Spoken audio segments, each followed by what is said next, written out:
अवधूत चिंतन श्री गुरुदेव दत्त. श्री स्वामी समर्थ. स्वामी तुम्हा सर्वांच्या सर्व चांगल्या इच्छा पूर्ण करूत, तुम्हाला सुखात आनंदात ऐश्वर्यात ठेवूत, हीच स्वामी माऊली चरणी प्रार्थना.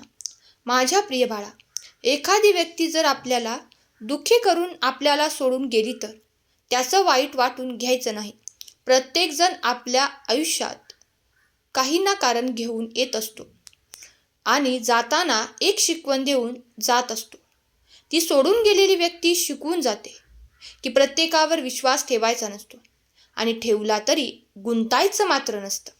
दुसऱ्यावर प्रेम करताना स्वतःवरही प्रेम करावे आणि अपेक्षा फक्त स्वतःकडून ठेवाव्या. श्री स्वामी समर्थ. स्वामी, जेव्हा मी संकटात हारतो तेव्हा सावरता तुम्ही, मला साथ देता तुम्ही. मी जेव्हा अंधारातून जातो तेव्हा वाट दाखवता तुम्ही, सूर्य बनून प्रकाश देता तुम्ही. जेव्हा वाहू लागतात दुःखाचे वारे तेव्हा स्वामी तुम्हीच मला निवारा दाखवता, तुम्हीच माझे पाठराखण करता. मला जगण्याची वाट दाखवता. जेव्हा पडतो खाली मी थकून हारून तेव्हा तुम्हीच मला मांडीवर उचलून घेता आणि म्हणता, बाळा नको घाबरू, या छोट्या छोट्या दुःखांना नको हारू.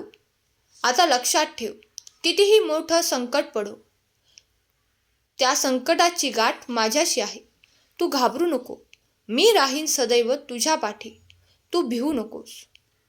जर तुमचा स्वामी शक्तीवर विश्वास असेल तर खरा स्वामी भक्त कमेंट करा. स्वामी म्हणतात, तुम्ही हा संदेश शेवटपर्यंत ऐका. तू परिपक्व माणूस म्हणून तयार झाला आहेस असं मी केव्हा म्हणेन, जेव्हा तू अत्यंत विचाराने तुझ्या मुखातून शब्द काढशील. समोरच्याचे मन दुखणार नाही याची काळजी घेशील, पण तुझे शब्द फुकट जात नाहीत याची पण जास्त काळजी घेशील. तुझ्या शब्दांची किंमत ज्याला नाही अशांसमोर उगाच वायफळ बोलणं सोड. आता शांत रहा, स्वतःची ऊर्जा वाढव, ते नामस्मरणामध्ये यशस्वी हो. म्हणून तुम्ही नामस्मरण करत राहा, कारण जो व्यक्ती भगवंताचे नामस्मरण करतो तो अखंड कायमच भगवंताचे आशीर्वाद प्राप्त करत असतो.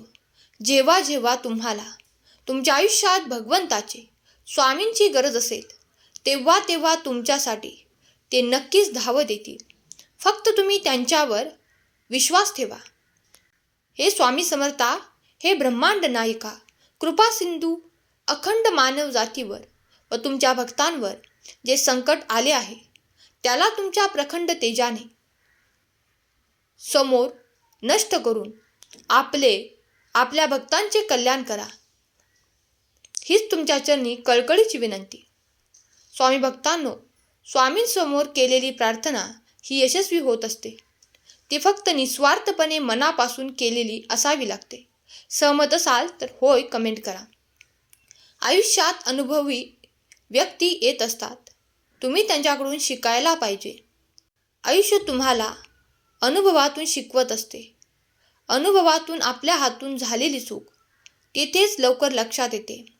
प्रारब्धाची तीव्रता कमी होते, समाधान कमी होते, वास्तू शुद्ध होते, प्रारब्ध भोगण्याची क्षमता वाढते, घरात सात्विकता वाढते, संसारातील अडचणी कमी होतात, प्रेम भाव निर्माण होतो, घरात भगवंताचा वास राहतो, काळजी मिटते, भीती जाते, संकटाला सामोरे जाता तुम्हाला येते. त्यामुळे स्वभावात बदल होतो, आपल्या गरजा कमी होतात. हे सर्व कशामुळे होते तर फक्त भगवंताच्या नामस्मरणामुळे. त्यामुळे तुम्ही दररोज नामस्मरण करा. जेव्हा तुम्ही भगवंताचे नामस्मरण कराल तेव्हा तुमचे आयुष्य बदलून जाईल. चुलीवरील भांडी काळी पडतात, ती आपण टाकून देत नाही तर त्यांना घासणीने घासतो आणि नव्याने ती चमकायला लागतात. तसेच परिस्थितीने नात्यात काही वेळा कडवटपणा येतो, पण मन खराब न करता अशा वेळेस समजूतदारपणाच्या घासणीने घासले तर नात्यातील कडवटपणा दूर होऊन नातेही चकचकीत होतं आणि नव्याने श्वास घ्यायला लागतं. संयम म्हणजे वेळोवेळी प्रकट होणारा मानसिक उत्तेजना. श्रीराम आणि सीतेने आपले संपूर्ण वैवाहिक जीवन अत्यंत संयमाने आणि प्रेमाने व्यतीत केले. त्यामुळे तुम्ही संयम ठेवा. संयम असेल तर आपल्याला आयुष्यात काहीच कमी पडत नाही. विश्वास ठेवा. आपण जेव्हा कोणासाठी काहीतरी चांगलं करत असतो तेव्हा आपल्यासाठी सुद्धा कुठेतरी काही चांगलंच घडत असतं. इतकंच की ते आपल्याला दिसत नाही. संध्याकाळच्या वेळी लक्ष्मी येण्याची वेळ असते. घरातून लक्ष्मी बाहेर जाऊ नये. त्याचप्रमाणे आपल्याला आपल्या घरात नामस्मरण घेत राहायचं आहे, जेणे की माता लक्ष्मीचा वास कायम आपल्या घरात राहील. स्वामी आई सदैव आपल्या पाठीशी राहील. स्वामी भक्तांनो, नक्कीच तुमच्या मनातील सर्व इच्छा पूर्ण होणार आहेत. स्वामींचे नाव घ्या आणि चॅनेलला सबस्क्राईब करा. कमेंट बॉक्समध्ये राजाधिराज योगीराज असे कमेंट करा. तुम्ही संकटमुक्त होणार आहात.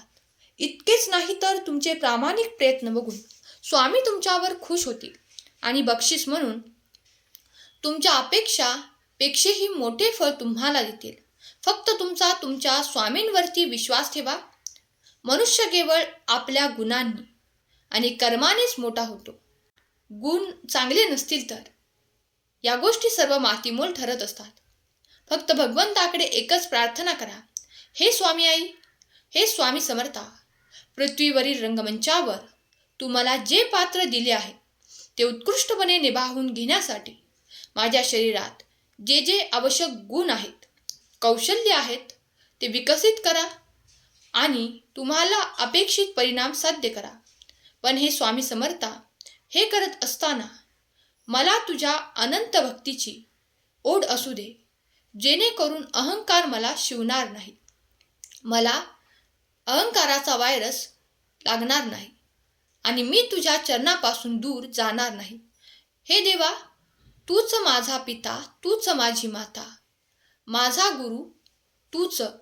मला प्रेरणा दे, मला आशीर्वाद दे, मला मार्गदर्शन दे. मी तुझा कायमचा लाडका असू दे.